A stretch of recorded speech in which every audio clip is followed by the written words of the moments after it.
ಆದ್ಯ ನ್ಯೂಸ್ಗೆ ಸ್ವಾಗತ. ಕರ್ನಾಟಕ ರಾಜ್ಯ ಸರ್ಕಾರಿ NPS ನೌಕರರ ಸಂಘ ಬೆಂಗಳೂರು ಮತ್ತು ಜಿಲ್ಲಾ ಘಟಕ ದಾವಣಗೆರೆ ಜಿಲ್ಲೆ ಸಹಯೋಗದಲ್ಲಿ ದಾವಣಗೆರೆಯ ಕುವೆಂಪು ಕನ್ನಡ ಭವನದಲ್ಲಿ ಕರ್ನಾಟಕ ರಾಜ್ಯ ಸರ್ಕಾರಿ NPS ನೌಕರರ ಸಂಘದ ವಿಶೇಷ ರಾಜ್ಯ ಕಾರ್ಯಕಾರಿಣಿ ಸಭೆಯನ್ನು ಹಮ್ಮಿಕೊಳ್ಳಲಾಗಿತ್ತು.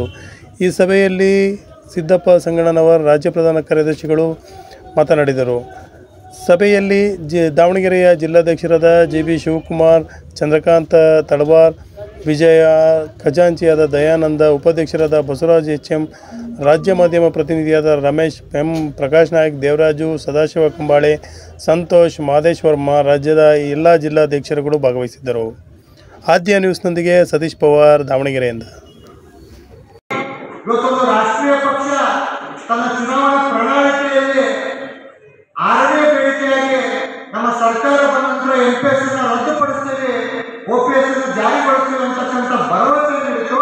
ಆ ಭರವಸೆ ಇನ್ನೂ ಕೂಡ ಭರವಸೆಯಾಗಿ ಉಳಿದಿದೆ. ಆ ಭರವಸೆ ಈಡೇರಿಸುವ ನಿಟ್ಟಿನಲ್ಲಿ ನಾವು ಏನು ಕ್ರಮಗಳನ್ನು ಕೈಗೊಂಡಿದ್ದೇವೆ ಅಂತಕ್ಕಂಥ ತಮಗೆಲ್ಲ ಗೊತ್ತಿದೆ. ಈಗಾಗಲೇ ಮಾನ್ಯ ಮುಖ್ಯಮಂತ್ರಿಗಳ ಜೊತೆ ಸಭೆ ಆಗಿರ್ತಕ್ಕಂಥದ್ದು, ಆ ಸಭೆಯಲ್ಲಿ ನಿರ್ಣಯಗಳನ್ನು ಕೈಗೊಂಡಿರ್ತಕ್ಕಂಥದ್ದು ಕೂಡ ತಮ್ಮೆಲ್ಲರ ಗಮನಕ್ಕಿದೆ. ತಾವೆಲ್ಲರೂ ಕೂಡ ಅರ್ಥ ಮಾಡ್ಕೋಬೇಕು. ಏನು ಮಾನ್ಯ ಮುಖ್ಯಮಂತ್ರಿಗಳ ಜೊತೆ ಸಭೆಯನ್ನು ಮಾಡಿರ್ತಕ್ಕಂಥ ಸಂದರ್ಭದಲ್ಲಿ ಮಾನ್ಯ ಮುಖ್ಯಮಂತ್ರಿಗಳು ನಮಗೆ ಭರವಸೆ ನೀಡಿದಂತೆ ಎಲ್ಲ ಅಂಕಿಅಂಶಗಳನ್ನು ಕೂಡ 1.5 ಗಂಟೆಗಳ ಕಾಲ ಜಿಲ್ಲಾಧ್ಯಕ್ಷರು ಮತ್ತು ರಾಜ್ಯ ಪದಾಧಿಕಾರಿಗಳ ಸಮ್ಮುಖದಲ್ಲಿ PPT ಶೋಗಳನ್ನು ಮಾಡುವ ಮೂಲಕ ಅಂಕಿಅಂಶಗಳ ಸಮೇತ ಮಾನ್ಯ ಮುಖ್ಯಮಂತ್ರಿಗಳಿಗೆ ಮತ್ತು ಆರ್ಥಿಕ ಇಲಾಖೆಯ ಎಲ್ಲ IAS ಅಧಿಕಾರಿಗಳಿಗೆ ಮನ್ನಣೆ ಮಾಡಿರ್ತಕ್ಕಂಥ ತಮಗೆಲ್ಲ ಗೊತ್ತಿರ್ತಕ್ಕಂಥ ವಿಷಯ. ಇದ್ರ ಮಧ್ಯೆ ಲೋಕಸಭಾ ಚುನಾವಣೆ ಘೋಷಣೆ ಆಗುತ್ತೆ. ಆ ಲೋಕಸಭಾ ಚುನಾವಣೆಯಲ್ಲೂ ಕೂಡ ನಮ್ಮ ಉದ್ದೇಶ ಇದ್ದಿದ್ದು NPS ಅನ್ನು ರದ್ದುಪಡಿಸಬೇಕು.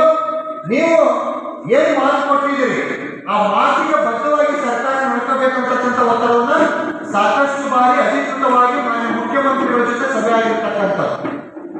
ಅದರ ಮುಂದುವರಿದ ಭಾಗವಾಗಿ ಮಾನ್ಯ ಮುಖ್ಯಮಂತ್ರಿಗಳು ಸ್ಪಷ್ಟವಾಗಿ ಹೇಳಿದ್ದೇನೆಂದ್ರೆ, IAS ಅಧಿಕಾರಿಗಳು ಆರ್ಥಿಕ ಇಲಾಖೆಯ ಅಪರ ಮುಖ್ಯ ಕಾರ್ಯದರ್ಶಿ ಆಗಿರ್ತಕ್ಕಂಥ LK ಅತೀಕ್ ಅವರು ಇರ್ಬೋದು, ಜಾಫರ್ ಸಾಹೇಬ್ ಇರ್ಬೋದು, ರೇಜಿ ಸಾಹೇಬ್ ಇರ್ಬೋದು, ಅವರೆಲ್ಲರಿಗೂ ಕೂಡ ನಮ್ಮೆಲ್ಲರ ಡೈರೆಕ್ಷನ್ ಕೊಟ್ಟಿದ್ದೇನೆಂದ್ರೆ, ಇದರ ಒಂದು ವರದಿಯನ್ನು ನೀವು ಸಿದ್ಧಪಡಿಸಿ ನಾನು ಕೊಡಿ, ನಾನು ಕ್ಯಾಬಿನೆಟ್ ಸಬ್ಮಿಟ್ ಮಾಡಿಬಿಟ್ಟು ಇದ್ರ ಪರವಾಗಿ ನಿರ್ಣಯ ಕೈಗೊಳ್ತೀನಿ ಅಂತ.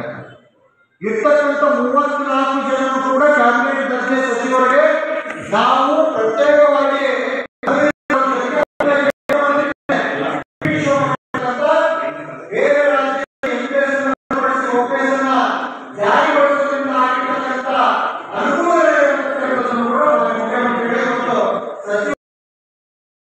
ಜನವರಿ ತಿಂಗಳ 15ಕ್ಕೆ ನಾವು ಕರ್ನಾಟಕ ಸರ್ಕಾರಿ NPS ನೌಕರರ ಸಂಘದ ನೇತೃತ್ವದಲ್ಲಿ NPS ರದ್ದತಿಗೆ ಅಂತಿಮವಾದಂತಹ ಹೋರಾಟವನ್ನ ನಿಗದಿ ಮಾಡಿದ್ದೇವೆ.